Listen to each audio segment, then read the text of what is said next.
Rick Perry is in the middle of an exhaustive push to try and get back into the Iowa race. Now, following a trip home for Christmas, the Texas governor has 20 more events scheduled across the Hawkeye state. In fact, his last event isn't until January 3rd, which also happens to be the day Iowans finally cast their votes.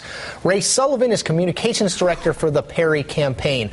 Ray, it does not take a political genius, and I'm not professing to be one, to say that you guys are spending lots of time, energy, and money in Iowa. Given that, if Rick Perry doesn't finish in the top three, does he have to drop out of the race?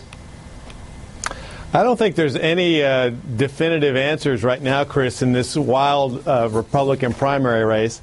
The governor's doing what he likes to do best. He's talking one-on-one with Iowa voters. He's taking that faith, jobs, and freedom message to those citizens all around the state. It's an exciting bus tour. We're getting great crowds, great response.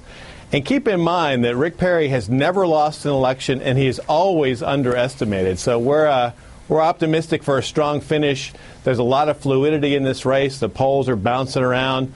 We feel like we're in good position, and this retail campaigning, taking that outsider Washington message, taking that conservative fiscal and social record directly to those voters, we think is really paying off.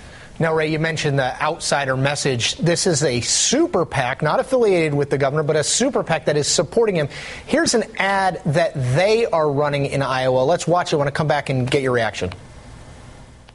Decades ago, Gingrich goes to Washington. Romney runs pro-choice campaign for Senate. Gingrich found guilty of ethics violations. Mitt creates Romney Care. Rick Perry creates 1 million new jobs, cuts taxes, reduces regulations. The proven conservative.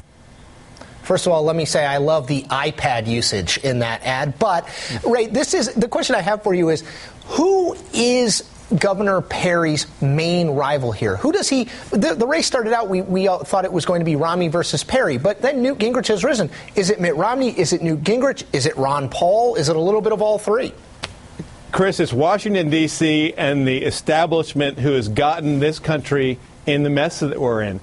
Governor Perry is running against 4 members of Congress and a darling of the establishment who's been running for president for years.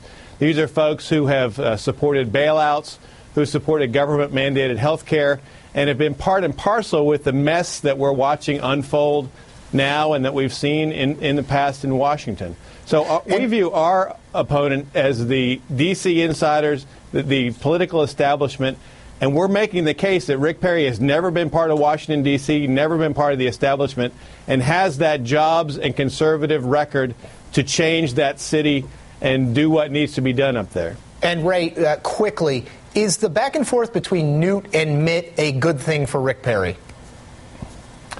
It's hard to say. I mean, we are sticking with our bus tour, with our message, and are talking directly to those citizens in Iowa. We have a new ad on featuring the First Lady of Texas, Mrs. Perry, talking about their Christian faith and their rural upbringing, which we feel will really connect with those voters in Iowa. The governor's really focused on his own work, his own message, on taking that outsider record and vision to the citizens of Iowa, and we feel good about where we are. Our momentum is growing and are optimistic about a good finish on January the 3rd, Chris.